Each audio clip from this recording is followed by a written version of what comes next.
I've often heard that sometimes greatness is thrusted on a person. I did not know the meaning at all, but of late I understood that without being great, it is being thrust on me. And that also when I am running into 99. I have been in this High Court for over 72 years. And I've seen all the judges, starting from Chief Justice Chakla and all the judges. Of course, Chief Justice Chakla was head and shoulder above all the Chief Justices without meaning any disrespect to anybody. I have never come across a better judge than him. If youngest lawyer, inexperienced lawyer could go and argue a matter before him. He was so nice and so knowledgeable. And when Constitution came into force, he was the Chief Justice already and he had to lay down the Constitution properly. And he did it on great lines. Somebody came and the government as usual objected that there is an alternative remedy. Chief Justice Agla told him that look, Constitution says that we have to safeguard the fundamental rights of the citizen. He has come with an allegation that this fundamental right is being violated. How can we go tell him to go somewhere else? And he delivered the judgment. Another case before him, there was a lot of delay. He said, delay is all right, but do you deny the fact that this fundamental right is being violated? We will do the justice. That was the man. In his court, there was no wastage of time. There was one case in which a person had the license to import fountain pens. He did import the fountain pens, but some of the fountain pens were those gold Parker pens, which had gold nib and gold top. And customs collector said that you can't import articles of gold. And he confiscated. He went to Justice Tendulkar, who allowed the writ petition. In appeal, it came before Chief Justice Chagla. And our Manibhai Amin, who was the Advocate General, appeared for the government, for the Customs Department. Chief Justice Chagla took out his gold point Parker pen. And he said, Mr. Advocate, what it is? The fountain pen. Is it not all about your appeal? Manibhai sat down and the appeal was disposed. This is the way he was doing it. But the sharpest mind among all the judges I have come across was Justice Tendulkar. Undoubtedly, he was easily the best.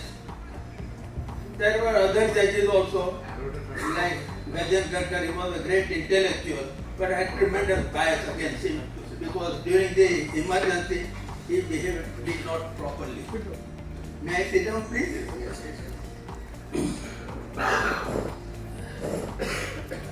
Tarpande also was very good, but he was a little bit peevish. In the Supreme Court, of course, the present law is very good, but I have never appeared since last 15 years. But otherwise, and I would never have appeared before Dr. Nariman because he was a child. His father and I and Saurabh and we were all from the same chamber, Jamshedji Ganga. I would never have appeared before him. But among the judges I appeared in the Supreme Court, Subbarao was very good. Then Hidayatullah also was very good. Bhagwati also very good. But their judgment in ADM, he and Chandrachud did not bring any credit to them. But since I am talking about those lines of judgment, I must point out that Sir Maurice Squire, he was the author of that great book, the Government of India Act 1935. That was the Constitution Act.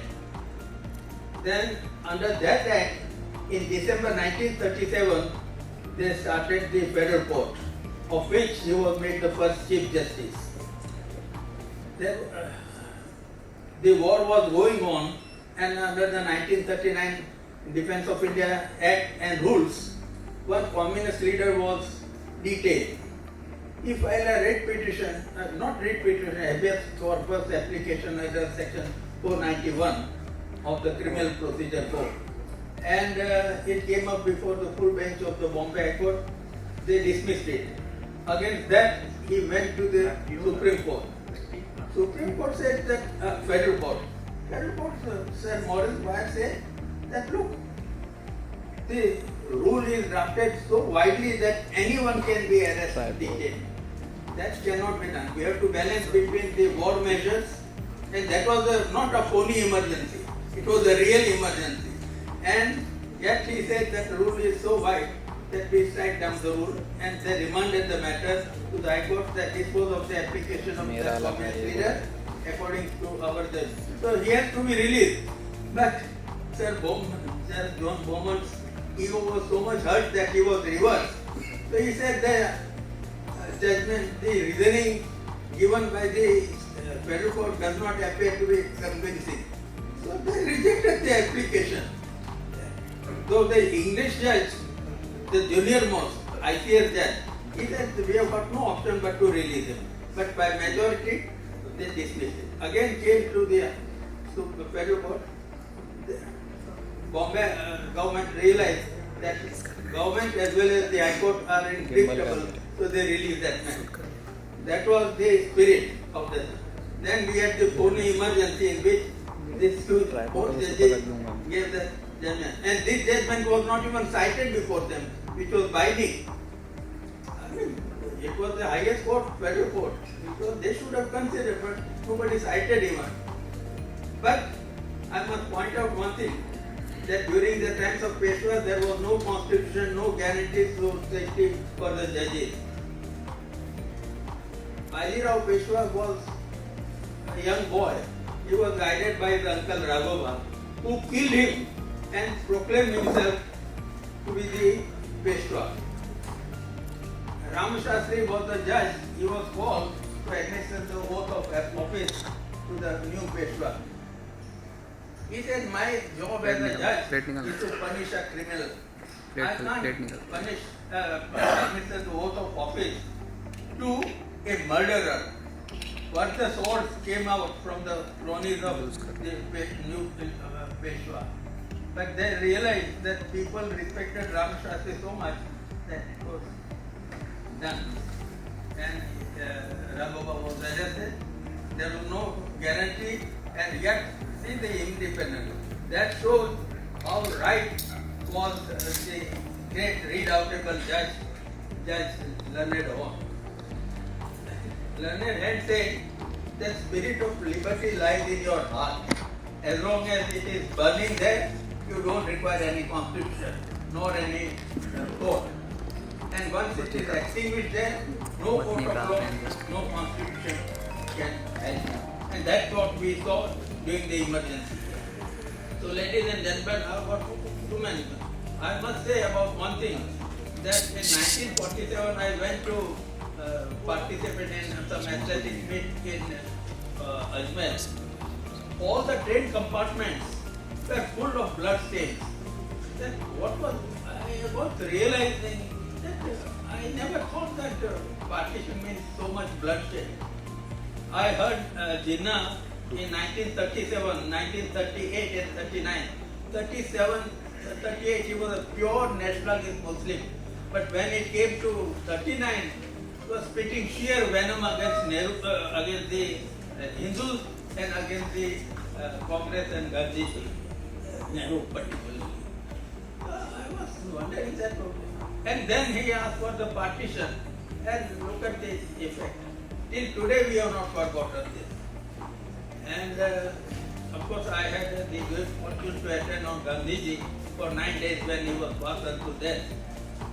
Very simple man. But he would have died 2 more days of the fast. For 9 days we were working on him, massaging, putting foreign water soaps on his head. Very simple person. Then I attended the Subhash Chandra Bose being elected as the President of Congress in Haripura Congress near Surat. My father was a judge in Surat, so we used to go there every day. And I met Subhash Chandra Bose, a young boy, very handsome, round face, and very young compared to all the other old people in the Congress. So and how can I forget about Madhav Govind Rana, our judge? He was first class sub-judge, equal to civil judge senior division. And yet he was presiding over the Congress sessions. So Chief Justice Westrup wrote to him that we are highly impressed by your judgment and we want to give you promotion. But if you want promotion, please spare these great efforts and stop taking part in the politics. He gave a short reply that my wants are very few and I can live on very little. Whatever I consider to be in the best interest of the country, I must speak out. I don't require any promotion at all. To the credit of the British government as well as Chief Justice Westrup, he was the first and last man to be appointed directly to the High Court from the subordinate judiciary. For first class sub-judge, that is civil judge senior division, no other civil senior division judge has been brought to the High Court without being made the chief district judge. That was Madhav Govind Rana, the only judge whose statue you will find on the church gate still. Such a great person. And before him was the great Kashinashrama Telan, K.T. Telan. At the age of 38, he was appointed as a judge when English lawyers were there, but he was appointed as a judge of the High Court at the age of 38, and he died at the age of 42. In 4 years, he made a tremendous effect, and simultaneously he was also the Vice Chancellor of Bombay University. And Y.B. Rege, who was a senior advocate, he was opposing me in the passport case. When I cited one judgment of K.T. Telan, he told me that Blackton, who was an English judge and who had a flair for writing good English and good judgments, Y.B. Rege was arguing a matter and he cited one judgment of Telan where he required only 2 lines, one full sentence from the 13-page judgment. And he saw that this is my irrelevant. Okay, no, please, Rege, you read all the 13 pages. So Rege was annoyed, but he read. When he completed reading the 13 pages, Blackton said that I wish I could write English like this. It was such a great man. About Pulabhai Desai, after Sir John Bowman retired from the Bombay High Court as the Chief Justice, he went to the Federal Court and he wrote a letter to K.M. Munshi that now I am sitting in the Privy Council listening to the cream of the British justice. But I still think that Vijay Desai will hold his own even here in the August Company. Such a great lawyer he was. So this is all I wanted to tell you about, and I am very, very grateful to you for this great function that I don't think I deserve it, but the greatness is in all of you to organize this great function and honoring me. Thank you very much. God bless you all.